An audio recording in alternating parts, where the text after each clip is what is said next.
So hello guys, welcome to JK exam Guru. आज हम start करने वाले हैं जनरल साइंस का पोर्शन। आज हम स्टार्ट करेंगे अपना जो फर्स्ट टॉपिक है ग्रेविटेशनल हीट और लाइट तक हम कवर कर लेंगे आज। तो चलिए स्टार्ट करते हैं। What is gravitation? ग्रेविटेशन होती क्या है? ग्रेविटेशन एक ऐसी फोर्स है जिसकी वजह से हर बॉडी जो है वो अट्रैक्ट करती है दूसरी बॉडी को। ठीक है, इस फोर्स को हम क्या कहते हैं? Gravitational force. जैसे आप एग्जांपल ले सकते हो अर्थ की। तो जो हमारी अर्थ है वो हमें या जो भी ऑब्जेक्ट्स हैं अर्थ पे उन सबको अपनी तरफ खींचती है। ठीक है, तो ये ग्रेविटी की वजह से खींचती है, ये ग्रेविटेशनल फोर्स की वजह से खींचती है। दो मासेस के बीच में स्टडी ऑफ इंटरेक्शन को हम ग्रेविटेशन कहते हैं। ओके, जो हैवियर मास होता है उसे हम सोर्स मास कहेंगे और जो लाइटर मास होगा उसे हम टेस्ट मास कहेंगे। जैसे अर्थ और हमारा केस है या अर्थ के साथ किसी भी पार्टिकल का केस है, तो अर्थ हमारा हैवियर मास है तो इसे हम कहेंगे सोर्स मास, और जो हमारा लाइटर वन होगा जैसे हम हो गए वो हो गया test mass. Okay, so next is our Newton law of gravitation. Gravitation का कॉन्सेप्ट दिया किसने था? न्यूटन ने दिया था। न्यूटन क्या कहता है कि every particle in the universe attracts every other particle with a force. ये कहता है कि हर पार्टिकल जो यूनिवर्स में है वो हर दूसरे पार्टिकल को अट्रैक्ट करता है एक फोर्स से। अब वो कितनी फोर्स होनी चाहिए? Whose magnitude is directly proportional to product of their masses. इसका मैं समझाता हूँ क्या कहना चाहता है।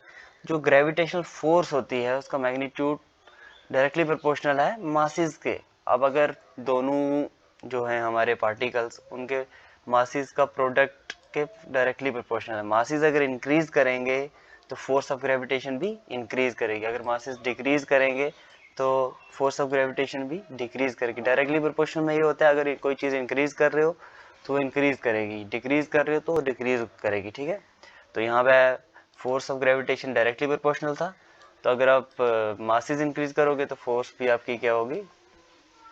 इंक्रीज होगी।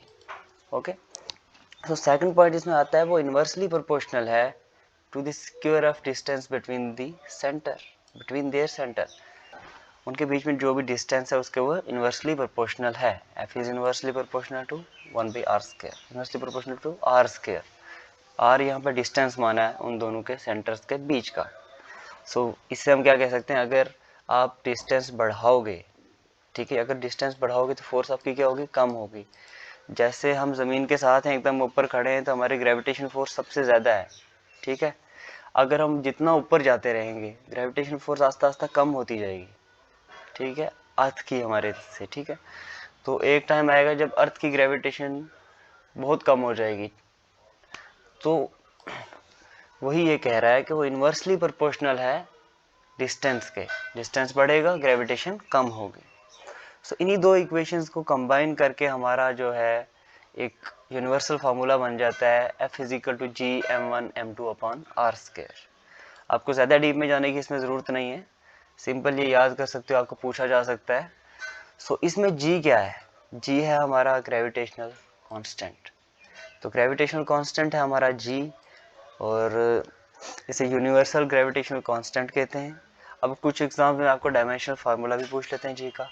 तो डायमेंशनल फार्मूला है इसका m-1 L3T-2।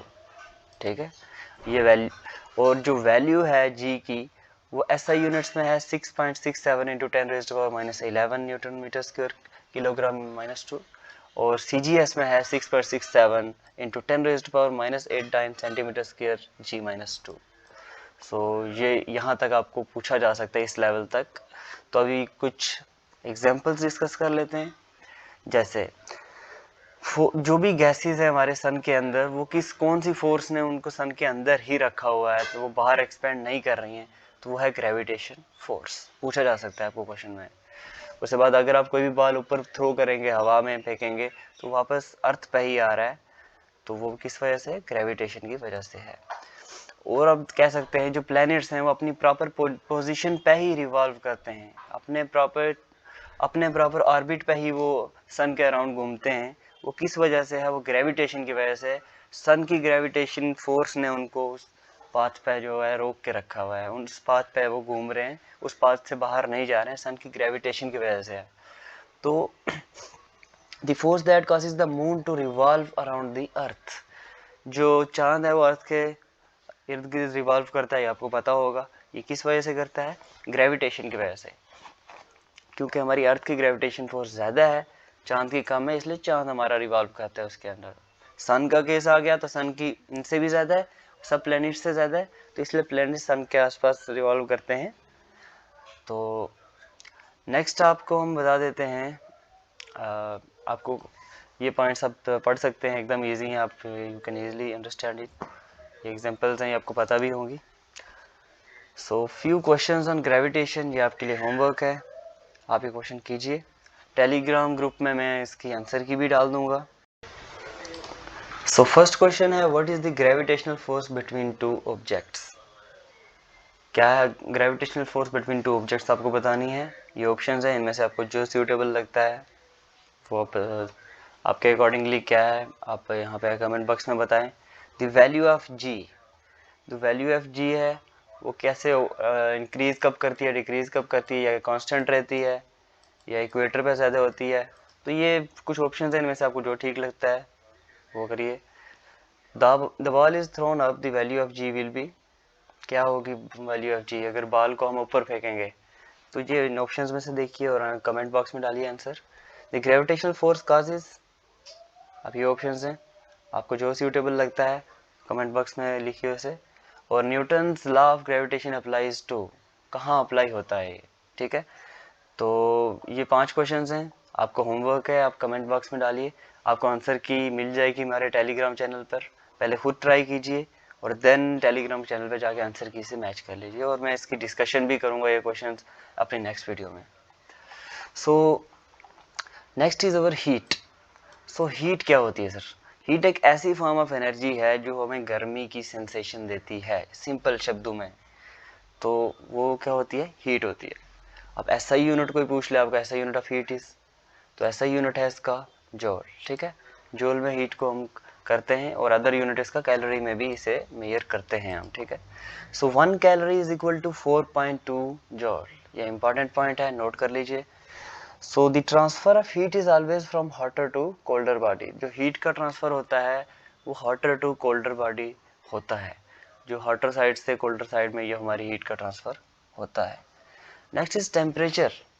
सो टेम्परेचर क्या होता है? Is a measure of hotness और कोल्डनेस ऑफ अ बॉडी, कि भाई हॉटनेस या कोल्डनेस किसी चीज़ की नापने के लिए हम टेम्परेचर शब्द यूज़ करते हैं। जैसे हम कहते हैं सर 16 डिग्री टेम्परेचर हो गया, काफ़ी ठंड लग रही है, 45 डिग्री हो गया, गर्मी लग रही है। तो temperature is a measure of hotness और coldness. So the heat flows from one body to another due to the difference in their body temperature. So heat जो हमारी होती है वो एक बॉडी से दूसरी बॉडी में फ्लो करती है। क्यों फ्लो करती है? Due to difference in their body temperature, body temperature में जो उनका डिफरेंस होता है उसकी वजह से हमारी जो हीट है एक बॉडी से दूसरी बॉडी में फ्लो करती है। अब कुछ स्केल्स हैं जिसमें हम टेम्परेचर्स को नापते हैं, तो कौन कौन से स्केल्स हैं? सेल्सियस स्केल है, फ़ारेनहाइट स्केल है और केल्विन स्केल है, ये 3 स्केल्स होते हैं। अब इन सेल्सियस स्केल फ्रीजिंग पॉइंट जो होता है हमारा वो होता है 0 डिग्री सेल्सियस। अब फ्रीजिंग पॉइंट क्या होता है? फ्रीजिंग पॉइंट वो पॉइंट होता है जिस पे हमारी जो वाटर जो होता है वो फ्रीज हो जाए, और बॉइलिंग पॉइंट क्या होता है? जिसमें हमारा जो वाटर होता है वो बॉयल हो जाए। फ्रीजिंग पॉइंट हमारा कितना है? वो है हमारा 0 डिग्री सेल्सियस, और बॉइलिंग पॉइंट हमारा कितना है? वो है हमारा 100 degree Celsius in Celsius scale. Fahrenheit scale में थोड़ा डिफरेंट है। फ़ारेनहाइट स्केल में क्या है? 32 डिग्री फ़ारेनहाइट है हमारा फ्रीजिंग पॉइंट, और बॉइलिंग पॉइंट है 212 डिग्री फ़ारेनहाइट। केल्विन स्केल की बात करें तो freezing point of water is 273 degree kelvin होता है, और इसी को हम आइस पॉइंट भी कहते हैं। अगर आपसे कहीं आइस पॉइंट पूछ लिया तो कंफ्यूज नहीं होना है। आइस पॉइंट और फ्रीजिंग पॉइंट एक ही चीज़ है। वो ये है कि जिस टेम्परेचर पे हमारा जो वाटर है वो आइस बन जाता है, उसे हम आइस पॉइंट या फ्रीजिंग पॉइंट कहते हैं। सो बॉइलिंग पॉइंट ऑफ वाटर क्या आ गया? 373 डिग्री केल्विन, जिस टेम्परेचर पे हमारा वाटर बॉयल हो जाता है। इन दोनों के बीच में कभी कभी रिलेशन पूछा जाता है। सो मतलब आपको दिया होगा इतने डिग्री केल्विन है तो डिग्री सेल्सियस निकालो, या इतने डिग्री सेल्सियस है तो डिग्री केल्विन निकालो, तो आप इजीली इस फार्मूले से इजीली इसको निकाल सकते हैं kelvin is equal to 273 plus degree Celsius.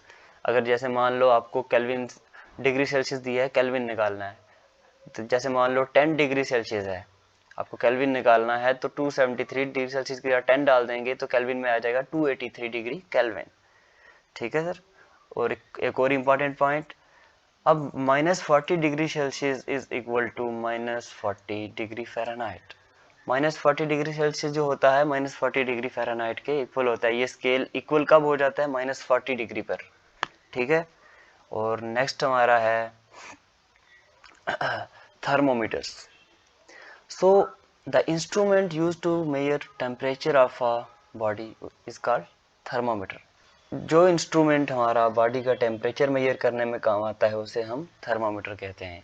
इसकी 3 टाइप्स हैं, बट हम 2 ही डिस्कस करेंगे क्योंकि third one is not important. So first one is clinical thermometer. Clinical thermometer होता है जो ह्यूमन बॉडी का टेम्परेचर मेजर करने के काम आता है from 96 degree Fahrenheit to 110 degree Fahrenheit, या डिग्री सेल्सियस में बात करें तो 35 degree Celsius to 43 degree Celsius. So वो होता है हमारा क्लिनिकल थर्मामीटर। ये रेंज होता है, रेंज से ये वेरी करते हैं जो टाइप्स हैं। तो first one is 96 to 110 degree Fahrenheit. Second हमारा आता है electronic thermometer. So the electronic thermometer का रेंज होता है 40 degree Fahrenheit to 450 degree Fahrenheit. ठीक है। तो third one is not important. So moving forward. So in thermometer, mercury is commonly used through a wide range from -30 degree Celsius to 300 degree Celsius. जो thermometer में आपको पता होगा कि हम मरकरी यूज़ करते हैं, किस टेम्परेचर के बीच में हम उसको यूज़ कर सकते हैं? खाली -30 डिग्री सेल्सियस से लेके 300 डिग्री सेल्सियस के बीच तक ही हम उसे यूज़ कर सकते हैं। इससे ज़्यादा या इससे कम होगा तो हम उसे यूज़ नहीं कर सकते। सो आपको कई बार क्वेश्चन आ जाता है कि भाई थर्मामीटर किसने बनाया था? तो थर्मामीटर बनाया था गैलीलियो ने बनाया था। ठीक है। So next is our thermal expansion. तो थर्मल एक्सपेंशन क्या होता है? थर्मल एक्सपेंशन होता है the expansion of a body caused by a heat is known as thermal expansion. जो हीट की वजह से बॉडी एक्सपेंड कर जाती है, फैल जाती है, तो उसको हम कहते हैं thermal expansion. So next one is our humidity. Humidity क्या होता है? The presence of moisture in the atmosphere. So आप कहते हो कि भाई ह्यूमिडिटी बढ़ गई है तो गर्मी काफ़ी है, तो क्या है भाई ह्यूमिडिटी असल में है क्या? जो हमारा एटमॉस्फेयर है उसमें अगर मॉइस्चर जो है वो बढ़ जाता है तो उसे हम ह्यूमिडिटी कहते हैं। ठीक है। So the amount of water vapour present in the unit volume of atmosphere is called absolute humidity. Amount of water vapour जो हमारे प्रेजेंट होते हैं यूनिट एटमॉस्फेयर में, एक एटमॉस्फेयर में, तो उसे हम क्या कहेंगे? Absolute humidity. अब रिलेटिव ह्यूमिडिटी क्या होती है? रिलेटिव ह्यूमिडिटी जो हमारी होती है वो परसेंटेज में हम मेजर करते हैं। सो अगर ह्यूमिडिटी की रिलेटिव ह्यूमिडिटी की हायर परसेंटेज, वो क्या मतलब है इसका? कि जो हमारी एयर वाटर की जो मिक्सचर है वो ज़्यादा क्या है? ह्यूमिड है। ह्यूमिडिटी जो हमारे है वो ज़्यादा है। और अगर हम कहेंगे कि लेस परसेंटेज है तो मतलब ह्यूमिडिटी हमारी कम है। So if relative humidity is very low in the air, अगर रिलेटिव ह्यूमिडिटी एयर में कम है तो हमारे लिप्स ड्राई हो जाते हैं, क्रैक्स वगैरह पड़ना शुरू कर जाते हैं उन पर। किस वजह से बनते हैं? रिलेटिव ह्यूमिडिटी कम हो जाती है। अगर ज़्यादा होगी, और अगर रिलेटिव ह्यूमिडिटी ज़्यादा होगी, जो हमारी बॉडी से स्वेट निकलता है, पसीना निकलता है, वो ईजिली जो है क्या कहते हैं, एवेपोरेट नहीं होता है, तो उस वजह से हम अनकंफर्टेबल फील करते हैं, चिपचिपाहट सी हो जाती है। गर्मियों में आफ्टर जुलाई अगस्त इस सीज़न में जो होता है वो रिलेटिव ह्यूमिडिटी जो होती है वो हाई हो जाती है, काफ़ी ज़्यादा बढ़ जाती है, जिसकी वजह से हमारा जो पसीना है वो भी एवेपोरेट नहीं करता है, जिस वजह से हम अनकंफर्टेबल अपने आप को फील करते हैं। ओके।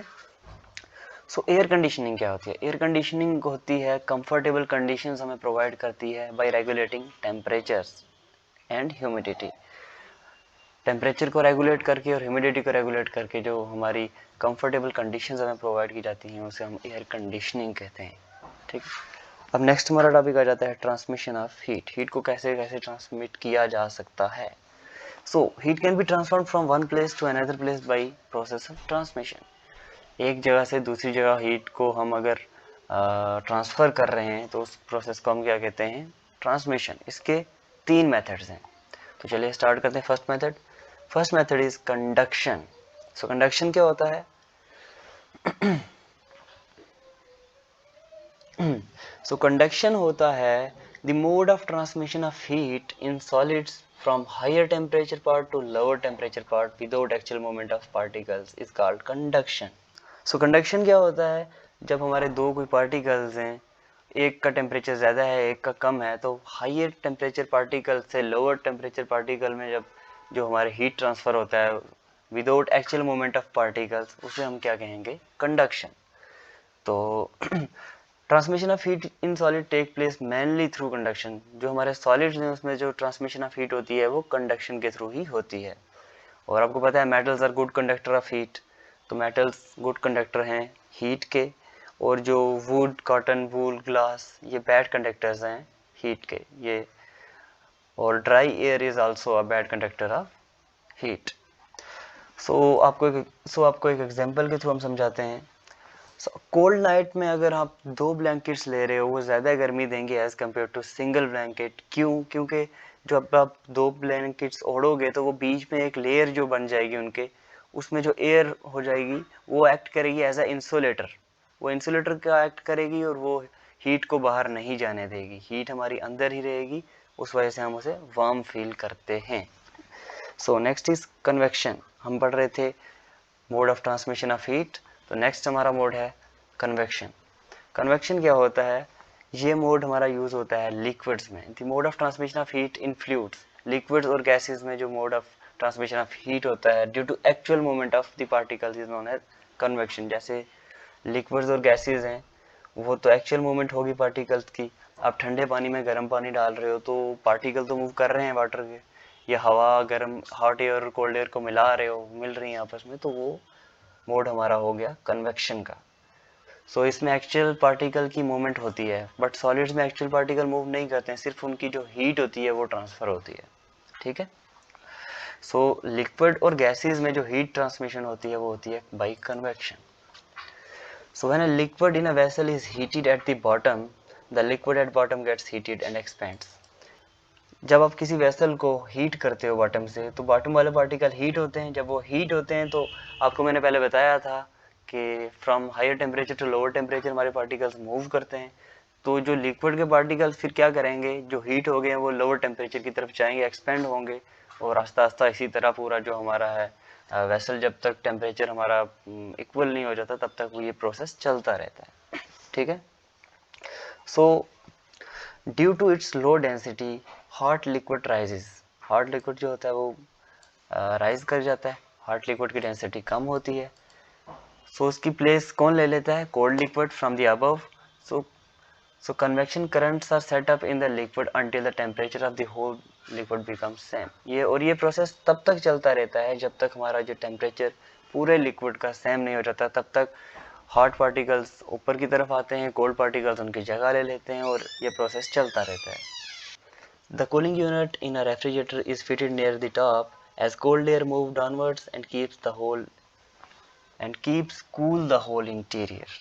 So मैं समझाता हूँ आपको। जो कूलिंग यूनिट होता है हमारे रेफ्रिजरेटर में, वो टॉप पे क्यों फिट किया होता है? क्योंकि जब कोल्ड एयर जो होती है वो वहाँ से मूव करती है डाउनवर्ड्स, और पूरा जो इंटीरियर है फ्रिज का उसको क्या रखती है? कूल रखती है। ठीक है। ये काफ़ी इंपॉर्टेंट है, आपसे पूछा जा सकता है कि कूलिंग यूनिट हमारा रेफ्रिजरेटर में क्यों फिट किया जाता है टॉप पर, या कहाँ फिट किया जाता है। ठीक है। सो आपसे ये भी क्वेश्चन पूछा जा सकता है यहाँ के पे कि रेफ्रिजरेटर में जो कूलिंग होती है वो किस मैकेनिज्म से होती है? तो वो होता है सर कन्वेक्शन से होती है। So next is our Newton's law of cooling. So Newton law of cooling क्या कहता है? Rate of loss of heat from a body is directly proportional to the difference in temperatures of the body and its surrounding। ठीक है। तो ये कहता है कि rate of loss of heat जो है बॉडी से, वो किसके डायरेक्टली प्रोपोर्शनल है?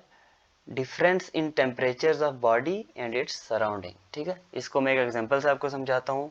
अगर हम हॉट वाटर लेते हैं, ठीक है, अगर हम हॉट वाटर लेते हैं और फ्रेश वाटर लेते हैं और दोनों को रेफ्रिजरेटर में लगा देते हैं, तो rate of cooling of hot water जो होगा वो ज़्यादा होगा, फास्टर होगा as compare to fresh tap water. ये क्यों होगा? न्यूटन लॉ ऑफ कूलिंग की वजह से होगा। देखो हॉट वाटर है डायरेक्टली प्रोपोर्शनल है टेम्परेचर के, ठीक है। तो अब इसका टेम्परेचर जो होगा हॉट वाटर का वो ज़्यादा होगा, तो जिसकी वजह से इसका rate of loss of heat जो है, या इसे हम rate of loss of heat क्या हो गया, कूलिंग भी होगी, तो इसकी कूलिंग भी का भी रेट क्या होगा, ज़्यादा होगा। तो ठीक है भाई। नेक्स्ट है हमारे पास रेडिएशन। रेडिएशन क्या होता है? The process of heat transmission in the form of electromagnetic wave is called radiation. तो हीट ट्रांसमिशन का ऐसा प्रोसेस जो हमारा इलेक्ट्रोमैग्नेटिक वेव्स की फॉर्म में हो, उसे हम क्या कहते हैं? रेडिएशंस। सो रेडिएशंस को कोई भी मीडियम नहीं चाहिए होता है उनकी प्रोपोगेशन के लिए, ठीक है।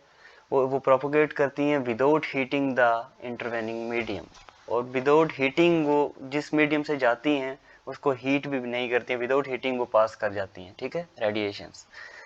So next is our black body.